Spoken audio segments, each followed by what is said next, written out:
Now, the 3-2-1 of exercise is critical. The 3 stands for 3 or more R&R activities per week. 2 stands for 2 traditional weight training workouts per week.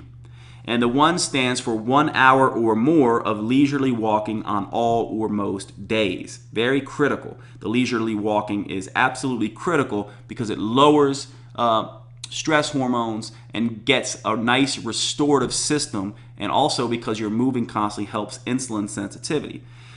R&R activities, let's cover those. These are activities designed to help the body recover, repair, and regenerate by balancing the nervous system and lowering stress hormones. These include naps, physical affection, time with pets, laughter, time in saunas. Hot baths and contrast baths and showers are tremendous in their ability to restore metabolic function. They're included here in the R&R activities. Massage, including self-massage like foam rolling. Leisurely walks, notice they occur in 2 places, so you may even be doubling up on leisurely walks. Restorative yoga, this is nice, relaxing, stretching, meditative yoga, meditation, tai chi. All these things are critical to have. Reading by the candlelight, those kinds of things. Social time with friends and family that doesn't involve alcohol and food. These are critically important, and most people will try to avoid them, but you want to find a rest and recovery activity to restore you. 2 traditional weight training workouts. This is to maintain your lean muscle mass, and very simply, it is a very simple workout of 4 sets of 10 reps using a 10 rep max, which means a weight you can do 10 times but not 11. These are heavy weights. You're going to need about 2 minutes rest between each exercise. Squats or leg press, and then chest press, back, row, and shoulder press is as simple as it needs to be. 2 of those workouts per week. And then 1 hour or more of leisurely walking on all or most days. Now, contrast baths and hot baths. Some people during winter months may not be able to do walks, or there might be people who are frail or injured who can't do anything.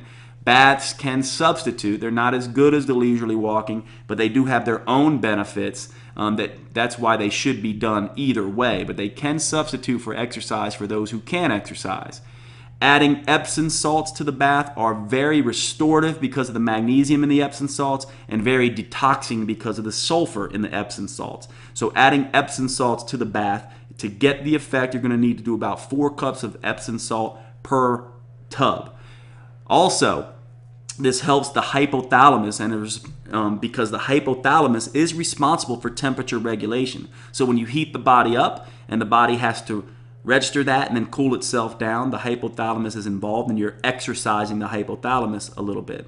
And when you give yourself cold exposure, the hypothalamus has to regulate that and put into, let the body know how to adjust and warm itself up. So this is a way to exercise the hypothalamus and pituitary axis. Hot baths alone are very detoxing and stimulating. And so one way to do this is to just do a hot bath. Stay in the bath for as long as possible. Once it becomes overbearing and too hot, once you get a little stimulating, get out, wrap yourself up in blankets and a towel, go climb in bed, and let yourself sweat and detox. It's a very good way to do that. And a contrast hot bath and shower is even better.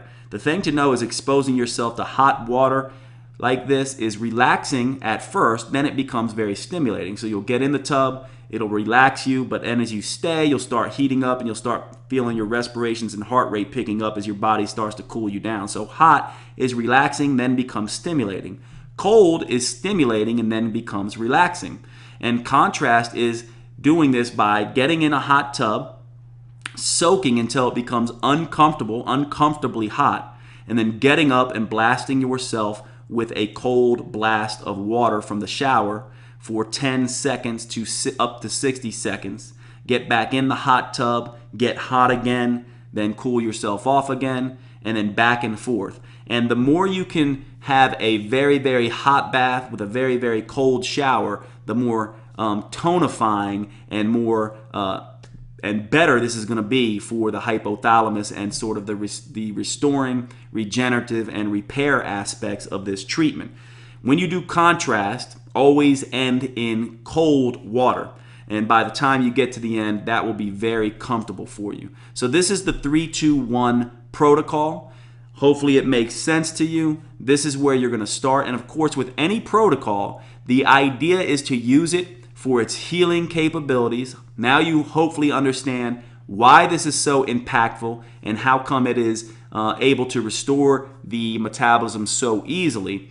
But we also need to understand that as you go along, this isn't about staying on this program forever, and it's also about adapting it to fit your